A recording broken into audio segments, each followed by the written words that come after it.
네, 안녕하세요. 판다 주식TV입니다. 네, 오늘 3월 22일 월요일인데요.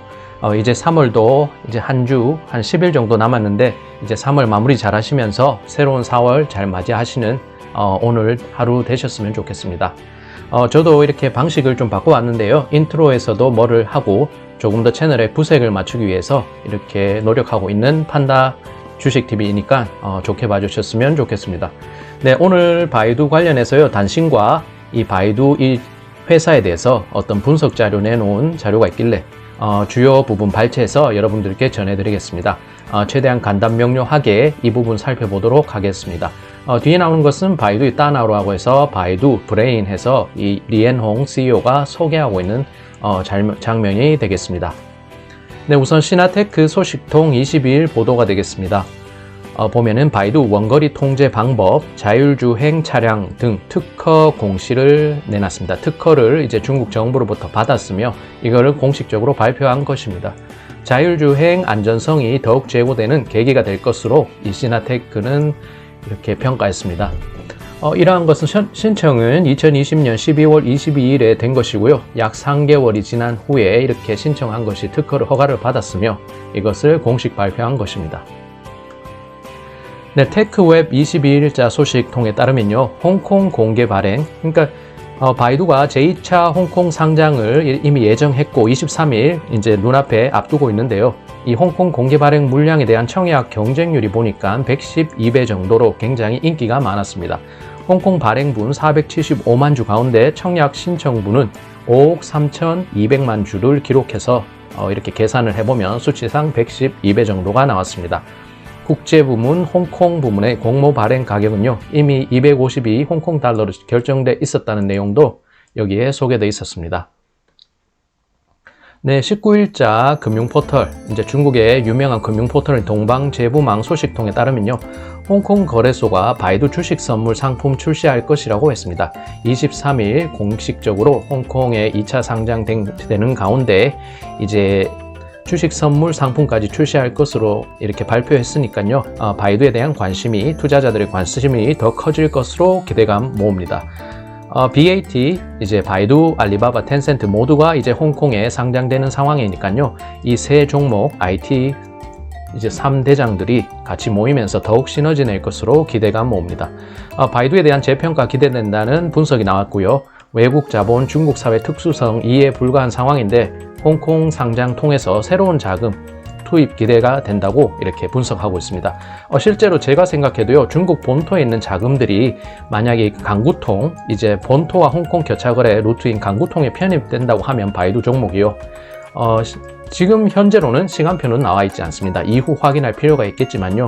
이렇게 중국 본토의 자금이 이 바이두 종목에 투자되는 여력이 생기고 가능성이 열리면 굉장히 좋은 기회가 될 것으로 생각됩니다. 3월 정식 상장되고요. 그리고 빠르면 6월 항생지수에 편입해서 패시브 투자도 가능하게 됩니다.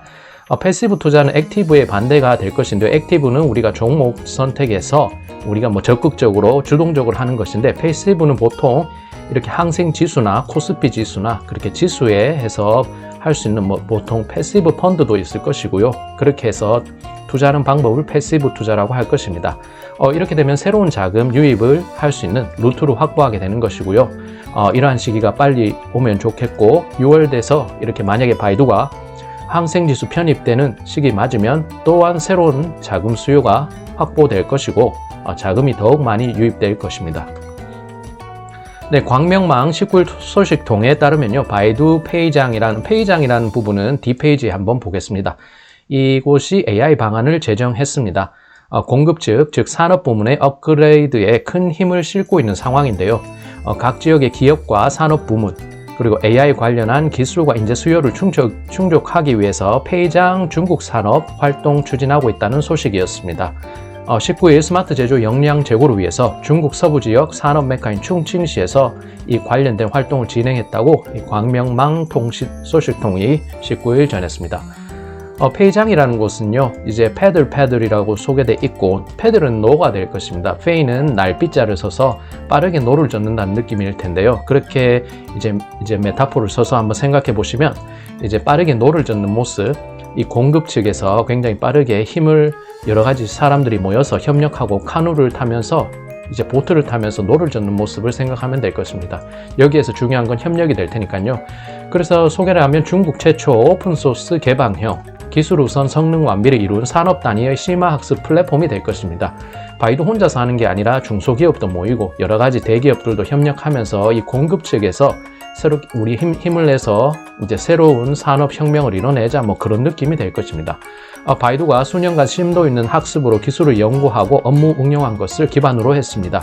리옌홍 CEO가 강조했던 공급 측의 AI 기술 활용도를 높일 수 있는 오픈소스 플랫폼으로 평가받는데요. 이 오픈소스라는 것은 말 그대로 개방이 되어 있는 것이 됩니다.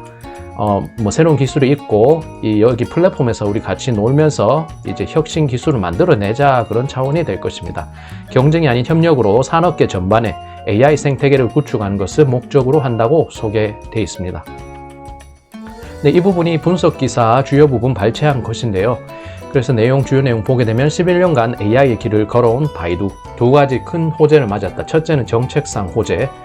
지난 13일 중국 양회라고 해서 정치협상회의 치엔련다 전인대라고 해서 전국인민대표대회 뭐 그런 게 열렸습니다.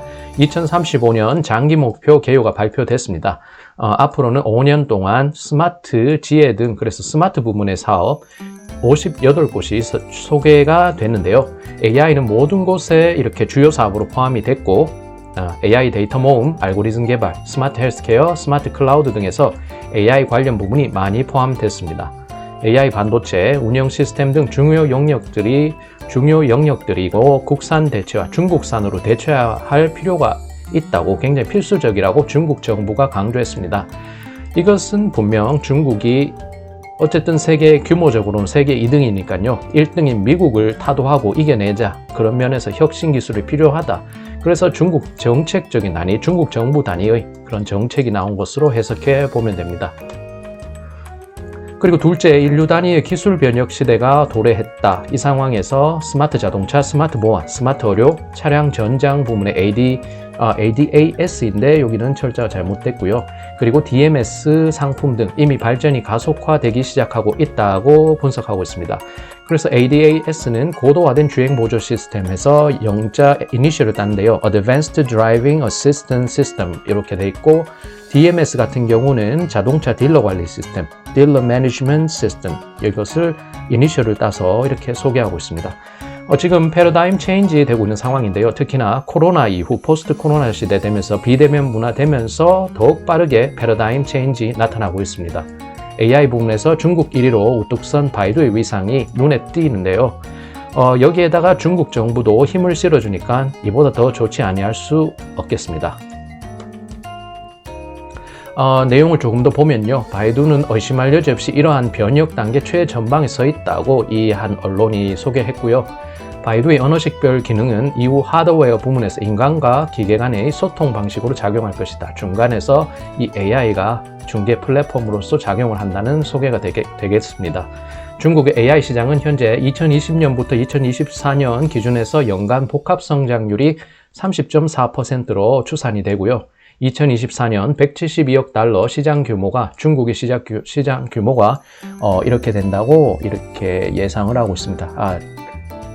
그리고 중국의 AI 세계 점유율은 20년 12.5%에서 24년 15.6%로 상승할 것으로 예상했습니다. 거의 3%포인트 이제 상승할 것으로 예상됐고요.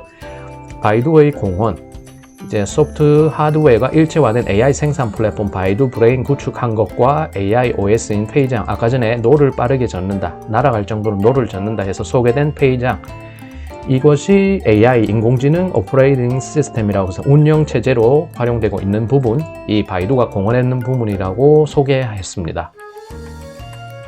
네, 바이두가 이렇게 되기까지는요, 시간과 인력, 자본 등 외부에서 상상할 수 없는 많은 노력이 있었다고 평가를 했습니다. 이미 11년이라는 기간이 지속된 것이고요. AI 부문에 대한 노력을 하는 데 있어서 어떠한 동요도 없이 묵묵하게 꾸준하게 열심히 바이두만의 길을 걸어왔다고 소개합니다. 시기마다 외부의 시설은 그리 곱지 않았고 오랜 기간 동안 이제 결과물 창출 못하다 보니 외부 시선이 그래 좋지는 않았습니다. 그리고 이해를 하지 못했고요. 바이두는 바이두 브레인 6.0 페이장 스마트 클라우드 이런 성과물을 내놓으면서 AI 부문의 판단이 정확했음을 지금 현재 패러다임 체인지 상황에서 증명하고 있습니다. 네, 마지막 소식으로 볼 만한 것이요. 이제 샤오두라고 여기 소개됐고 단말기가 하나 있는데 이 부분 참고하면 될 것 같습니다. 우리가 지니해서 보면은 KT에서 나온 지니, 저희 집에서도 이렇게 지니를 쓰는데요. 그래서 샤오두 이렇게 부르면은 얘가 반응을 해서 이제 음악을 틀거나 영상을 틀어주는 역할을 합니다. 그래서 바이두는 가정 내 스마트 솔루션 방안 발표했고요. 샤오두 AI 도우미 개통 신제품 다수 출시한다는 내용이 3월 19일자 뉴스에 나온 게 있습니다. 샤오두는 바이두 산하 인공지능 도우미가 되는데요. 이 샤오두에 내장된 듀얼 운영 시스템으로 대화형 AI 개통의 이제 단말기가 될 것이고요. 사용자가 자연의 대화 방식을 통해서 영상, 음악, 정보 검색, 그리고 생활 서비스 등 800여 개의 기능을 활용할 수 있는 AI 도우미입니다. 우리가 지금 지니가 아주 기본적으로 AI 시스템이 이제 활용된다고 보면요. 샤오두는 조금 더 그 기능이 확장된 것으로 해석해 볼 수 있겠습니다. 네, 여기까지 판다 주식 TV였습니다. 예전에 이제 중국 원문 많이 하면서 조금 복잡했던 페이지 그런 좀 수정해 봤고요. 이제는 헤드라인과 주요한 내용 중심으로 해서 가장 간단 명료하게 정보 전달 드리는데 제가 더욱 초점 맞추겠습니다. 조금 개선했으면 좋겠다는 부분 여러분들이 보고 이렇게 피드백으로 이제 댓글 해주시면 제가 그 부분 많이 반영하면서 더욱 개선되는 방송 만들겠습니다. 네, 여기까지 시청해 주셔서 감사드리고요. 다음 차례에 또 영상 좋은 것 준비해서 만나 뵙겠습니다. 날씨 일교차가 심한데요. 몸 관리 주의하시고 오늘도 좋은 하루 되셨으면 합니다. 네, 다음에 또 뵙겠습니다.